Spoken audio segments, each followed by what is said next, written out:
No canal 2 Minutos, vamos contar sobre o protagonista de uma história muito interessante. O Cesarinho. A história do Cesarinho é muito interessante e está relatada neste livro, onde ele conta como foi a viagem que ele fez de carro dos Estados Unidos até Itapecerica.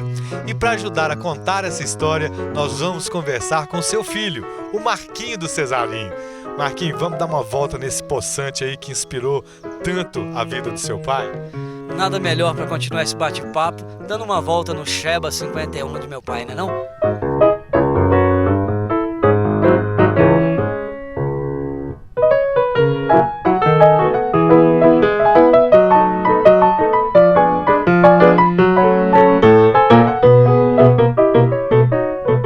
Marquinho, vamos lembrar histórias do seu pai? É realmente um prazer muito grande poder falar a história de meu querido pai, o Cesarinho, que nasceu em 1934 e em 2009 nos deixou aí aos seus 74 anos. Sem dúvida, uma aventura bastante interessante.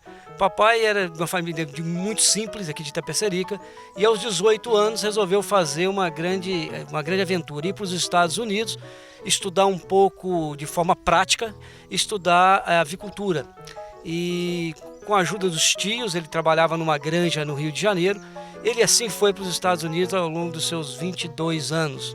Quando chegou aos Estados Unidos era para ficar apenas um ano, e durante esse um ano ele conseguiu comprar o tão sonhado Chevrolet, que foi o seu primeiro carro. Naquela época, em 1960, ele já comprou um carro 51, ou seja, com quase 10 anos. Papai era para ficar apenas um ano nos Estados Unidos, e aí conseguiu ficar mais um ano.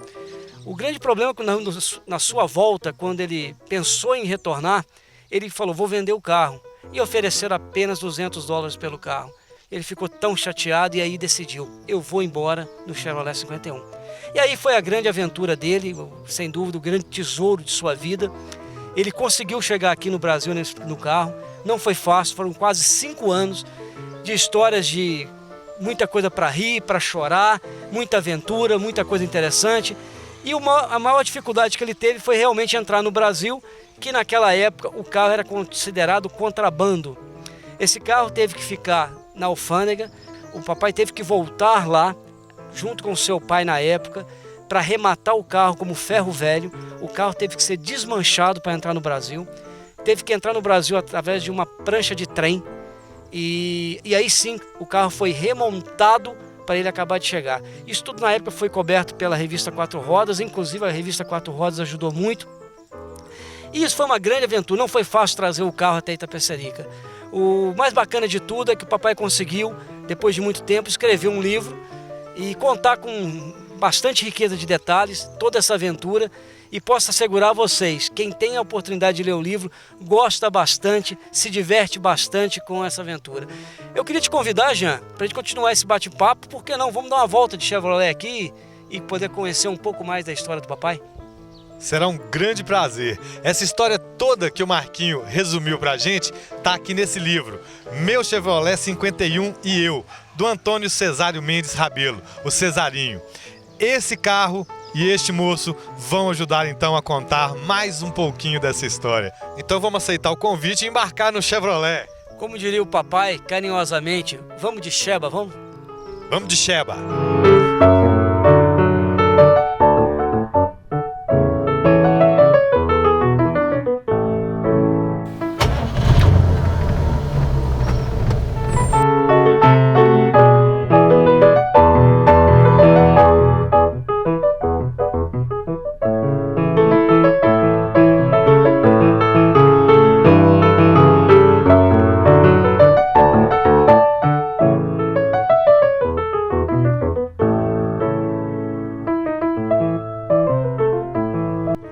Marquinhos, qual que é a sensação de dirigir um bem tão precioso que é uma joia histórica? Primeiro é a dificuldade, né? Que é um carro grande, é um carro que não tem tantos recursos, na verdade tem muito poucos recursos. É um carro, não tem direção hidráulica, então você tem que ter um trabalho redobrado, uma atenção, e para não esbarrar em lugar nenhum, para poder conduzir o carro de forma segura, né? mas é super prazeroso, você volta ao tempo e a gente imagina como antigamente as coisas eram diferentes, né, Jean? É um carro também que requer muito pouca manutenção, na verdade. Talvez o que assusta algumas pessoas, por ser um motor 6 cilindros, é o consumo, né? É um carro que dá aqui dentro da cidade 2,5 km por litro. Ou seja, se você tem que aproveitar para pequenos passeios, de vez em quando, com amigos. Na verdade, muitas das vezes aqui as pessoas pedem para fazer casamento, a noiva quer chegar em grande estilo, e aí o carro, eu costumo dizer que o carro às vezes é mais atração do que a própria noiva, porque todos vão lá para fora da igreja ver o carro e querem conversar, querem saber como é que é o carro, como é que funciona. Ou seja, pelo fato de ser antigo, traz toda uma atenção das pessoas, né?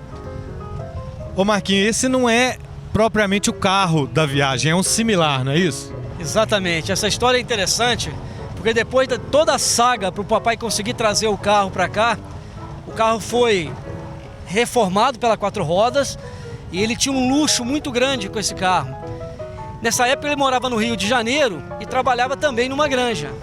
Num final de semana, o papai deixou o carro numa oficina mecânica e o mecânico no final de semana resolveu sair do carro. Quando ele saiu no carro, ele se acidentou de forma muito feia e o carro quase que deu perda total. Imagina um carro desse para dar perda total, né?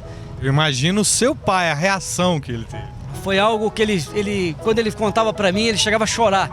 Quando ele viu o carro, e o que é pior, depois que reformou o carro de novo, eles não conseguiram achar uma carroceria igual a essa, que é uma carroceria considerada rara, que é Freightliner, 2 portas, e eles conseguiram colocar 4 portas. E aí o papai desgostou, não foi mais o mesmo carro e resolveu vender. Depois disso, depois de muitos anos, o papai contando essa história, falou assim, o sonho dele era ter novamente um carro igual ao que ele veio dos Estados Unidos. E a gente começou a procurar. E procura, não acha, não era igual. E a gente recebeu uma notícia que a Motorauto, uma revenda de Chevrolet em Belo Horizonte, tinha um carro igual, que eles usavam o carro para ficar em exposição. Nessa época, o Padre Zicó, o Dom Roque, ele, irmão do papai, também se empenhou muito para buscar, para tentar achar esse carro. E, enfim, fomos juntos, eu, o Dom Zicó e o papai em Belo Horizonte, para tentar ver se realmente essa Motorauto tinha um carro igual e que parece que venderia o carro. E engraçado, Jean, quando nós chegamos em Belo Horizonte, que entramos na Motorauto, o carro não estava em exposição, tá? O carro estava guardado. A gente andou, quando a gente chegou até o local e viu esse carro, que o papai constatou que o carro era exatamente igual ao dele, eu achei que o papai fosse morrer ali de tanta emoção. As pernas do papai começaram a bambear, ele começou a lacrimejar os olhos e a gente falou, segura papai, segura a onda, segura. E foi uma emoção muito grande e ali a gente já estava decidido, eu, Dom Roque e ele, a gente não iria embora sem comprar esse carro. E na época eu lembro que a história era o seguinte, o preço dele dava para comprar um carro popular 0 km. E a gente falou, papai, o senhor não prefere um carro popular 0 km na garagem? Ele riu pra gente e falou assim, nem 10 carros, eu quero levar esse carro é meu. E aí a gente comprou o carro e foi uma emoção muito grande.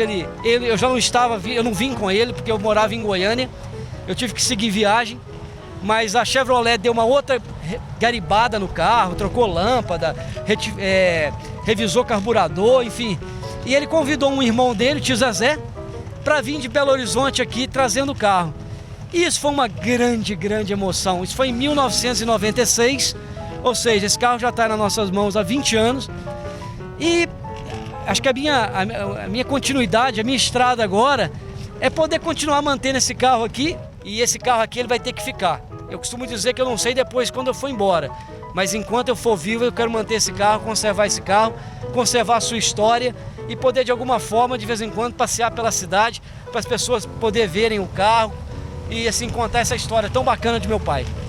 Então assim, com dinheiro já não seria fácil. Agora sem dinheiro, para muitos, seria algo impossível. Essa história de papai, eu diria que é aquela velha frase, sem saber que era possível, ele foi lá e fez, ele concluiu a viagem, o grande sonho dele. O papai ficaria super satisfeito com essa homenagem, Ele tinha o maior prazer em contar a sua história, ele ia nas escolas, ele ia receber placas da cidade.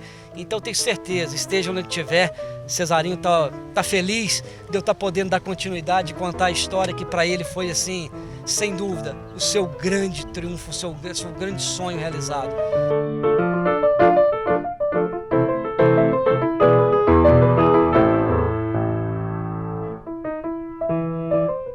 Marquinhos, a gente quer te agradecer muito pela volta no Velho Sheba e também por contar mais um pouquinho dessa história que é tão interessante, a história do seu pai, a história desse carro, que segue, né, fazendo história. Mais uma vez, Jean, quem agradece sou eu. Como eu te disse, o papai ficaria muito satisfeito se estivesse vivo aqui, poder contar a sua história. E para mim é um prazer poder continuar contando a história dele. Sempre que vocês quiserem aí dar uma volta de Sheba, é um prazer. O Sheba está de volta em Itapecerica. O Sheba eu diria que é um patrimônio da cidade e agora ele veio para ficar aqui. E eu tenho muito prazer em contar a história do papai e tenho muito prazer em passear de Chevrolet 51. De vez em quando tem que colocar a máquina para rodar. É isso aí. Um abração, fiquem com Deus aí.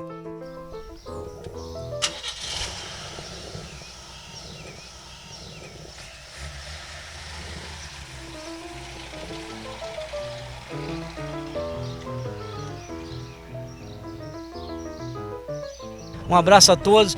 O Sheba está em Itapecerica de volta e aqui tá para ficar, viu, gente?